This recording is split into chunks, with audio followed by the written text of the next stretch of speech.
Ես այլևս հիմնադրամի հետ առնչություն չունեմ, բայց ոչ մի նման բան չկա։ Տեսեք, պարբերաբար աուդիտ է արվում, աուդիտի արդյունքներ են ներկայացվում եւ ըստ այդ աուդիտի արդյունքների, ասենք նման որևէ բան տարբեր ձեռնարկություններում մուլտիգրուպի կազմում գտնվող չի հայտնաբերվել։ Հիմա երեք ինչու է այդպես ավտոմատավորներով մտան, մարդկանց հանեցին, Ես կարծում եմ ակնհայտ է։ Մեր հայրը միշտ մեզ իր ընտանիքին հեռու է պահել քաղաքականությունից, երբևէ մենք որևէ առնչություն, որևէ բանին չենք ունեցել։ Ուղղակի այս դեպքերը ինչ որ կատարվում է, սա ակնհայտ, ապօրինի եւ ամեն օրենքից դուրս գործողություն է, ու թող մեր քաղաքացիները տեսնելով հասկանան, որ սա կարող է բոլորի դուռը թակել ու որևէ մեկի ապրելու ձևը, շարժվելու ձևը կամ չգիտեմ որևէ մի բան, եթե որևէ մեկին դուր չեկավ, ցանկացած պահի իմացեք, որ ցանկացած ձևով սա կարող է բոլորին առնչվել։ Մի մարդ, ով ամբողջ կյանքում բարեգործություն է արել, եւ մենք դեռ շատ փոքր ենք եղել ու ես դա միշտ տեսել եմ, դեռ քաղաքականության մեջ չի եղել կամ այսքան մեծ ունեցվածքի տեր չի եղել հայրս, որը կամաց տարին ընթացքում է ձեռք բերել, մենք մշտապես ականատես ենք եղել այդ բարեգործական արարքներին, ծրագրերին, այո։ Ու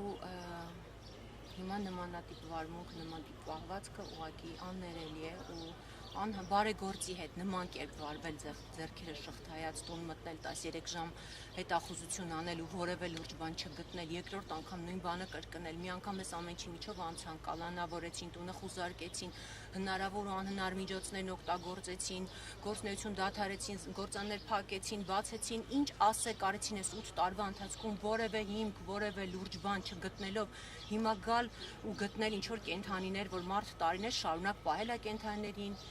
բազմաթիվ անգամներ հեռուստատեսությամբ, լրատվամիջոցներով դուք տեսել եք այդ կենդանիներին, դա նորություն չի ու գաղտնիք չի, դա իր հոբին է, նախասիրությունն է, մանկուց մենք շատ շուտ ժամանակվանից մենք այդ կենդանիներին պահում ենք, թորնիկների հետ գնում կերակրում են կենդանիներին, բադիկներին հաց են տալիս, չգիտեմ, այդ այն տարածքն է, որտեղ ընտանիքով ժամանակ են անցկացնում, ձուկ են որսում, ու այդ ամեն ինչը հիմա տեսնել, նկատել ու կենդանիներին քնեցնել, տեղափոխել գազանանոց, որտեղ եղած կենդանիներին նորմալ չեն կարողանում պահել, սա ուղղակի թող մարդիկ դատապարտեն, թող մարդիկ ուղեղ ունեն, վստահ եմ բոլորը բանական մարդիկ են, թող մարդիկ տեսնեն ու եզրակացություններն իրենք անեն, ոչ մի բան ասելու չունենք, իսկ գիտեք դատելը աստվածաշնչյան պատգամներով են առաջնորդվում, պատարակներ են գնում, սաղմոսներ են ասում, բայց քրիստոնյայի կյանքը դա ամենօրյա աշխատանքի, ամենօրյա ապրելու ձև է, ամենօրյա ապրելու ոճ է, ապրելու կերպ է, չես կարող ուրիշ բան խոսել, ուրիշ բան անել։ Ուզում ասել ուղղակի մարդը մարդուն չի կարող դատել։ Բոլորի դատավորը Աստված է, որ երկնքում նստած տեսնում է բոլորի արած գործերը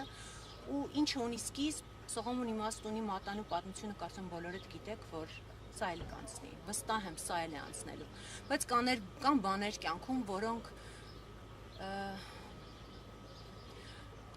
անդառնալի փոփոխություններ են բերում, ուղղակի մեր սա էլ կանցնի, մենք այս դատական պրոցեսով անցել ենք, հայրս կալանքի մեջ եղել է մի ամիս, ամուսինս էլ էս պահին տնային կալանքի մեջ կանցնի, վստահ եմ ամեն ինչ կանցնի, մենք անդուր կարողանալու ենք դիմակայել ու այս փորձությունն էլ անցնել, բայց բաներ կան, թող ժողովուրդը հասկանա, որ անդառնալի բաներ կարան լինեն մեր երկրում, մեր պետականության, մեր կրոնի, մեր մշակույթի փոփոխության մեջ, որ դրանք մենք երբևէ հնարավոր է չկարողանանք վերականգնել, իսկ դրա ոնց որ հիմա մենք այս տոտալ անգրագիտության պտուղներն ենք քաղում, անարդարության պտուղներն ենք քաղում, սրա սերմերը տարիներ առաջ են տնկվել, այսպես ասած, իսկ հիմիկվա սերմերը, որ տնկվում են, սրա պտուղները մեր երեխաներն են քաղելու, ցավոք մի քանի տարի հետո, ուզում եմ բոլորս թափ լինեն, զգոն լինեն, ճիշտ մտածեն, ճիշտ ապրեն, դադարեն իրար քննադատելուց, դադարեն ձվի մեջ մազման գալուց, իսկ Աստված վերևն է, ես վստահ եմ, որ ամեն ինչ արդար է լինելու։